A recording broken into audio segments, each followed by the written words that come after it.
Before we move on to anything else like that, I'm going to talk about vaults, dynamic pools. There's two types. So I'm on app.meteora.ag. So I've already connected my wallet, and I'm going to start with the vaults. And I'm not going to spend a whole lot of time on the vaults, but this is a place where you can do lending. You can deposit money into these tokens and it'll earn you a little bit of yield. It's using these other protocols like Camino and Save. I don't actually recommend that you deposit money here. You can probably get a better return somewhere else. You will not earn any points with Meteora by depositing here, but it is a pretty safe place to put money. The reason why I'm showing you this, it'll be relevant here in just a moment. I'm going to switch over now to pools and go to the DAMM V1, or Dynamic Automated Market Maker. The DAMM V1 is very similar to a traditional AMM. And here, you can search for any token you want by using the contract address or token name.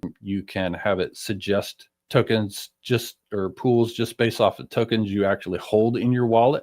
And a little safety feature here is you can tell it to use verified tokens only. So anything that is not verified with Jupyter, you can filter those out by using that here. But there's definitions on the type, whether it's a liquid staking token, dynamic, stable, volatile, so forth. You can sort by the TVL. So that's like this particular one, it's got 9.66 million in it. You can sort by the 24-hour volume. So this one, like, for example, has had about $4.5 million worth of volume, and the 365 estimated yield over TVL. And we'll see here any pools that you see with the Meteora logo. Meteora themselves created it. Now there's a couple different differences in these types of pools. I'm going to quickly show you these things. In the USDC USDT stable pool, on top you'll see the allocation of liquidity here of the two tokens is not 50-50. It changes based off of the market, really. But you'll see here, like, this is 83% and 16%. You have the ability to copy this contract address for the token, do a rug check, bubble map. We'll talk more about those later. And you'll also see the Jupyter score for the two tokens. Your current price, the virtual price, is a complicated topic to cover, and there's some links in the Meteora docs to talk about that.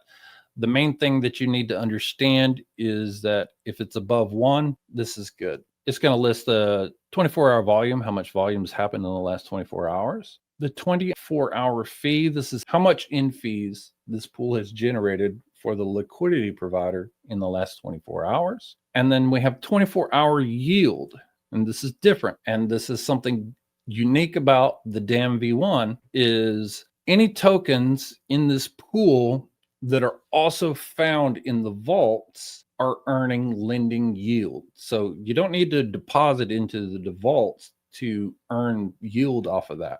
You can earn some yield by using the DAMM V1 if one or more of the tokens are in this vault. The liquidity provider fee, this is how much you're earning off of trades that hit your liquidity. And then there's the protocol fee. This is how much Meteora takes on these Meteora created pools. It's 0, so they're not taking anything off of that.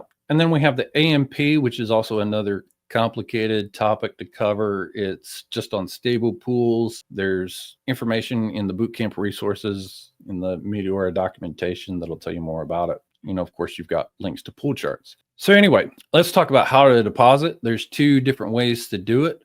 A balanced deposit, which is recommended. If you uncheck that, it's going to give you a warning, because what it's going to do, if you only deposit one of the tokens, it's going to automatically swap in order to meet whatever the ratio is here. So if I was to swap this, then I would have 83% of USDC and then 16% of USDT. It's not that big of a deal in this particular pair because these two are about $1.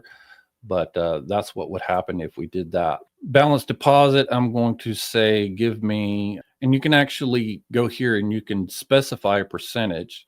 Like if you want to say, I only want to put in 10% of this, hit save. Now click, and then 10% of whatever my balance is here. and then it's going to automatically match the USDC here. I'll just go ahead and make a little deposit here so that you can see what that looks like. And there we go. We have here's where it shows how much I've deposited into this pool.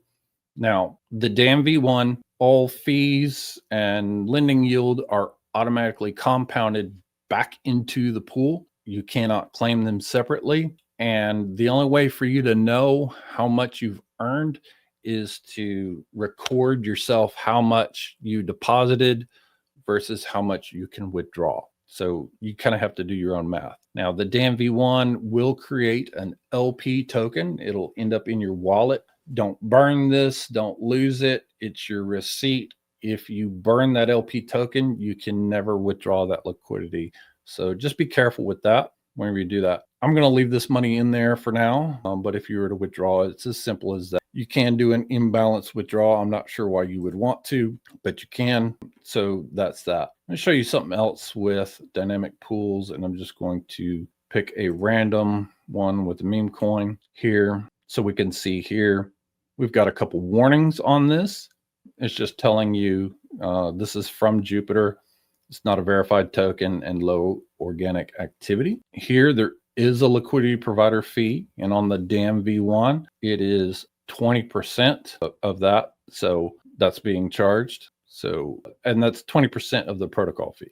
So yeah, I'm sorry, 20% of the liquidity provider fee. My apologies. The protocol fee is how much Meteor is taking off of this here. So anyway, that's enough about that. DAMM V1 does not earn points anymore.